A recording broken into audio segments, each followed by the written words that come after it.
All right, so our article first starts with a scenario. It says, on March 8th, okay, it's an important day.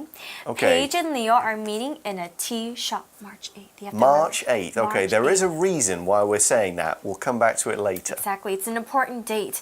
So Paige says, I can't stay long. I need to get to cram school. Can we meet tomorrow? Okay, so we see here that she says she cannot stay long. It means she can't stay for like hours and hours. She needs to go very soon. So long here is our word power word. Let's first take a look at what it means. It's spelled L-O-N-G, long. Long here is an adverb, and when we use it as an adverb here, it means we're talking about time. So long means for a long time. Okay, for example, we waited at this ramen place for so long. You spent a lot of time, maybe more than 30 minutes or an hour or more sitting at this ramen place shop.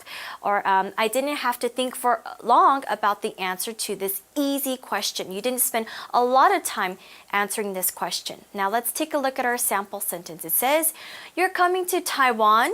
That's great. Will you be here long? You're coming to Taiwan? That's great. Will you be here long?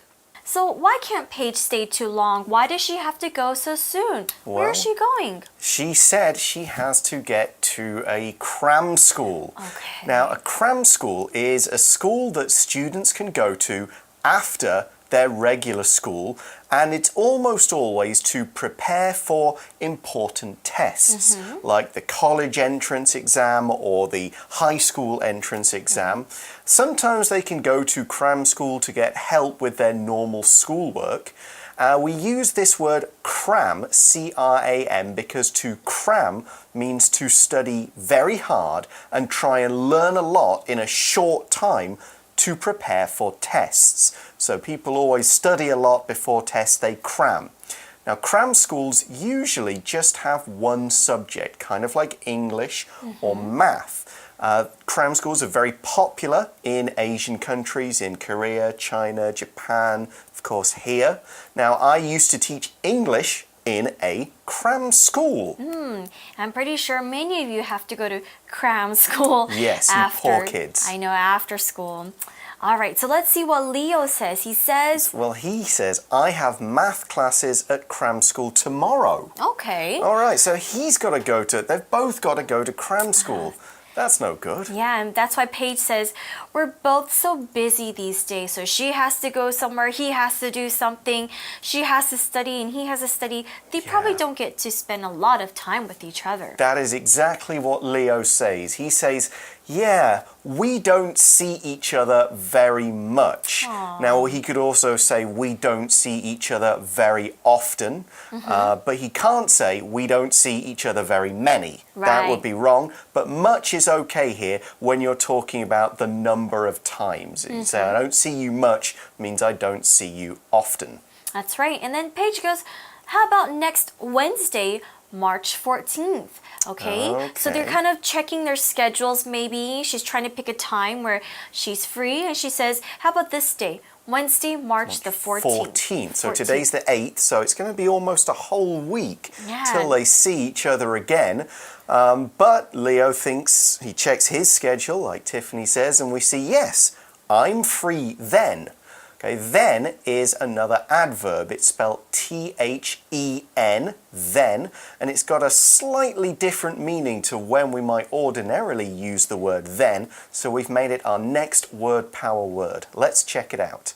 So here, then means at a particular time, either in the past or in the future. But we wouldn't say then until somebody else has already mentioned it. So, see you Friday, see you then. Then means Friday. No, I didn't see you then. Would mean sometime in the past. Were you there on Wednesday? Yeah, I didn't see you then. That means Wednesday. Here's another example. Yes, I'll come to your party on Friday. See you then. Yes, I'll come to your party on Friday. See you then.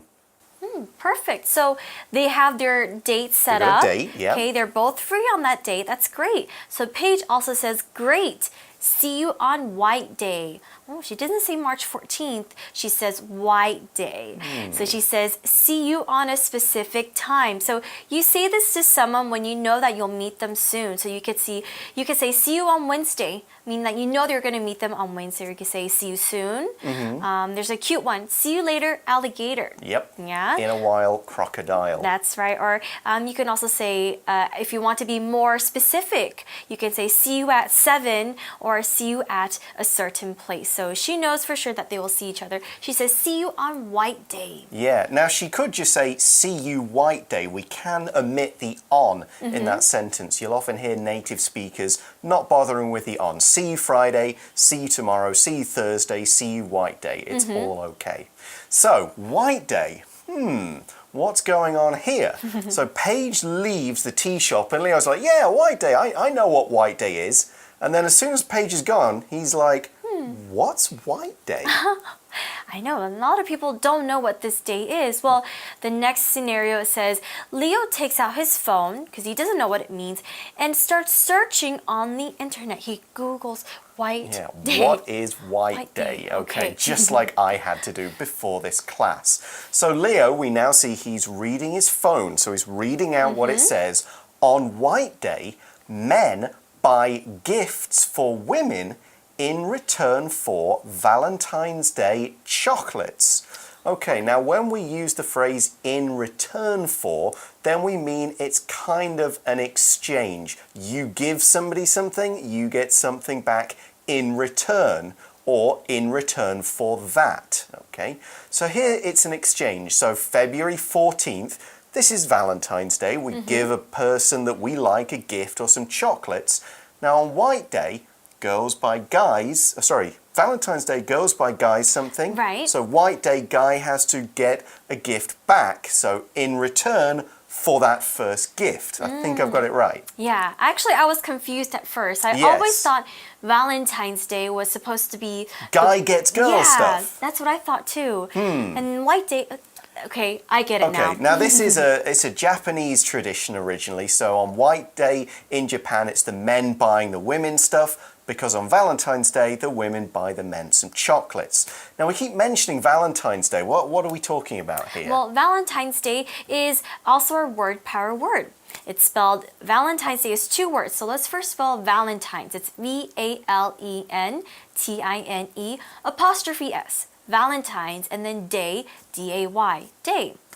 So here's our word power, Valentine's Day. Valentine's Day is February 14th. This is a day when you give a Valentine's card or maybe a gift to someone you like and already are going out with, or your wife, your girlfriend, your partner, or that you would like to have a romantic relationship with. Maybe it's a way to send them a secret note that says, oh, I like you. Now, Valentine, he was a guy who lived hundreds of years ago. He was quite important, so the day is named after him, Saint Valentine, so it's Valentine's Day. Here's an example sentence. Someone sent me a card on Valentine's Day, but I didn't see a name on it. Someone sent me a card on Valentine's Day, but I didn't see a name on it. Pat, you have so many secret admirers. I have no secret admirers. Who is that from? I have no normal admirers, never mind secret ones. Who's that from? I wonder who it is. All right. Anyways, let's continue reading our article. We see a picture here and it says, Leo remembers Paige giving him some chocolates on Valentine's Day.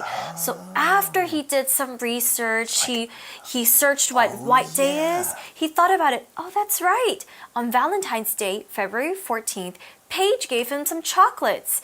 So that's why she gave him chocolates on that day. Okay. Yeah. So he says, oh yes, she gave me chocolates. So I should get Paige a gift. Okay, so that's the real focus here. Leo has to buy something for Paige. So we now see him thinking of all kinds of ideas. He's thinking flowers, clothes, jewelry, all kinds of other ideas like, maybe like that. this? What can I do? But are any of them good?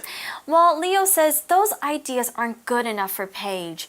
What should I get her? Well, actually, I think that's nice of him to say that. He knows that maybe, buying things, flowers. Nah, chocolates. It's not good enough. It's not special enough. So he was really, really trying hard to buy something special for her. So he says it's not good enough for her.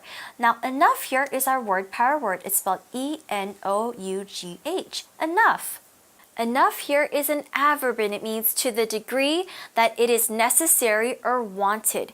It means that it's more than what you need. Okay, so let's take a look at our sample sentence. It says, Gerald didn't study enough to pass the test. Gerald didn't study enough to pass the test. So Leo is a bit stuck here. He's like, no, not jury. No, that's no good. I don't think so. So he's got nothing. But then we see in the picture that Leo thinks of something. Ding. And he goes, I know, which means he's thought of a great idea. I can ask her family to help me, of course. Okay, that's a As good we idea. know, Leo and Paige don't see each other that much these days, but her family see her every day, so they will know what to get her. Yeah. Now that's where we're going to finish day 1. Day 2 will go on Leo's hunt for the perfect gift, but right now it's time to go to our wrap-up game.